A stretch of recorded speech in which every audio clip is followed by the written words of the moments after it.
Hello and welcome to another coffee chat. I'm Tiaan Herselman, the head of advice and proposition, and today I not only have the head of Old Mutual International with me, Trevor John, but I have a master blogger, a man who's written more than 3,000 personal blogs. But Trevor, we're not here today to talk about your blogs, or maybe we can do a mini blog. We're here to talk about offshore investing and Old Mutual International. Now, I have it on good authority that we are still the biggest offshore platform in South Africa. Tell me, what is Old Mutual International? What is it all about? And what is your ethos? And how do clients benefit from the Old Mutual International capabilities?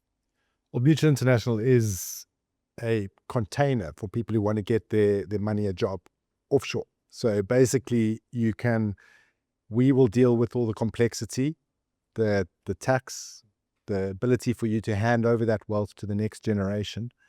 But we provide an open architecture platform. So we're not sitting there telling you how to invest your money. There's various ways you can invest your money, but we're trying to make sure that all the admin gets dealt with. So I like pulling investment back to real things that we can engage with. And one of the ways I like to think about that is if you were physically yourself to get a job overseas, what would you have to do? You'd have to get a passport. You'd have to get a visa. You'd go to the airport. You'd get on a plane. You'd go overseas. We help you with that process so that your money can work overseas, even if you're in South Africa. Because I think sometimes people forget that actually you don't have to define yourself by the work that you do. There's other things that are important to you. The better opportunities might be overseas, but doesn't mean you have to necessarily do that if your money actually goes and gets a job overseas. So yes, we are the biggest, the oldest, the most sophisticated platform. In the sense, we've been doing this for a very long time. And so our options that we have available to clients really allows us to sit back and listen to the needs of the financial advisor and the client. My North Star is that conversation like we're having now, but between an advisor and a client. How can we contribute to that conversation? And I love the phrase that you've coined, and I think you coined it, although we might get some trademark infringements, you never know. The one phrase I love is get your money a job. And I think you've taken it one step further, which is get your money a job offshore. I'll tell you, if I wanted to get my money a job offshore, let's say maybe I had 1 million, 5 million, 10 million, 20 million, whatever the figure is. I wanted to take it outside of SA because I felt that there's less than 300 investable companies here. I want to diversify it outside of our political environment. What are some of the ways that I can get my money a job offshore for the first time offshore investor? Look, as you pull it back, I think, as young South Africans, you might think after university or something, you want to go work overseas or there's global companies. We're very familiar with that concept.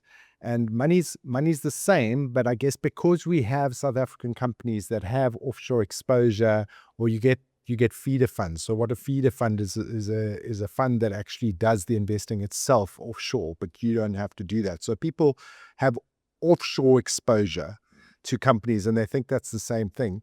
There's a subtle difference in that when you get your money a job offshore, it might be an abstract concept, but money actually does cross borders. And so that's where this whole thing comes in of we have to do the paperwork for that to show that there's no money laundering going on or counter-terrorism financing work that we have to do. But it's very similar to if you get on the plane with the security guard who's going to ask you those questions of why are you going. We will help with that process. But once you go through that, what we do is we have a branch in the Isle of Man, and that acts as your base. And now because the money is offshore, it can work anywhere. And the real trick is we then get to tax you in US dollars, a hard currency. And the real trick there is on capital gains, you're getting taxed on the US dollar capital gain.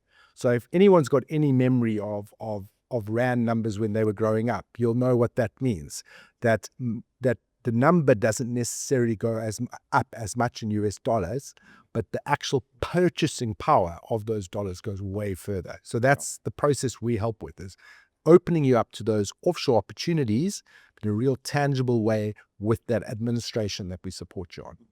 And then the one thing you can never escape on a platform is fees. Now, I believe I have it on good authority that there's been a change in the pricing structure at Old Mutual International. So I've sent my money offshore. I've used my offshore allowance.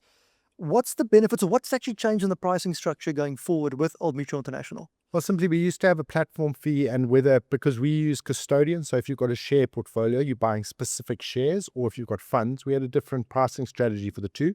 We've simplified it into one fee. So there's a single line item, you get the fee, and we've made it competitive. The great thing about our platform is that largely because of the efficiencies you get through tax, there's an offsetting with the fees. So fees isn't a massive driver of the conversation you're having in an offshore space, because our fees are reasonable and competitive. And that's what we're expecting. We're not leading with price, but we want to be competitive. So all we've really done is simplified things so that conversation isn't actually around fees. It's around the value that you're being added and that ability to transfer wealth to the next generation to get the opportunities that you have available and do it in a tax efficient structure. Now, one of the other benefits of the Old Mutual International platform, as I understand it, is that I can choose between different philosophies. So if I want active management, I want passive management, I want maybe a stockbroker who can build me a portfolio. Can you maybe elaborate on some of the options that are available on the platform? Is it just I go into these 10 funds, or what's the investment universe that I can access through Old Mutual International? Look, I think that's the thing that actually makes people nervous about venturing offshore. They think it's particularly complicated. So there's this thing called home bias, where the things we understand is what we invest in. We have a very strong team of offshore specialists who are people who can assist on that admin and that support structure. But then what that allows us, because we are this platform that allows you to buy share portfolios, you can buy funds, you can buy fund of funds, you can buy passive investments, and we can unpack any of those. The specialist can help you unpack that. The advisor can help you unpack that. But the point is, you're getting your money a job. It's just the fashion in which you're doing that. And that's often based, I like to think back to your own choosing of a career. Like, you do need to choose. There's often not really a right or wrong answer. And I do come back to that conversation between the advisor and the client. I think that's the real driver of value. So what an open architecture platform allows you to do is have the options available, so that if a client believes in passive investing, you don't have to convince them that they have to invest in active funds. You can offer that. A fund is simply one portfolio manager, a professional managing it for you. If you want to have a few funds, then you might go a multi-manager approach, or you might go a model portfolio approach. We have all of those options. And that means that we don't have to hard sell. We can listen and make sure that the money is working in a way that works for you. Awesome. So for me, the takeouts are, if I want to get my money a job offshore, put it on the plane outside of SA, we can do that. You can talk to your financial planner who understands your goals, your needs, your circumstances, and then he or she can actually pull in an investment specialist as well to help you put together that portfolio that will best meet your needs offshore in your overall financial plan. And I guess the last element is we can even pull in fiduciary services for clients to help them with the estate planning as well offshore. Yes. And basically, the world's very connected. So this idea often gets pitched as investing offshore is really a South Africa versus the rest of the world. It's the wrong way to view it. We're a connected world. It's more a structuring thing in terms of the tax efficiencies, but we buy global products. We use global products. We live here. So it's not this competitive offshore versus South Africa thing, but we have the tools. The other kicker is often offshore wealth is about intergenerational wealth creation. It's that step beyond. You're not just looking at your own spending needs. You're starting to think really about, how can I create a long-term plan that is a game changer? And offshore investing is often a game changer for clients. Well, there you have it, a game changer for clients. I can see that you've written 3,000 personal blogs. It's always a pleasure having my colleague and friend Trevor with us. Join us next time for another Wealth Debrief Exchange as we tackle these and other topics on all things investments and financial planning. See you soon.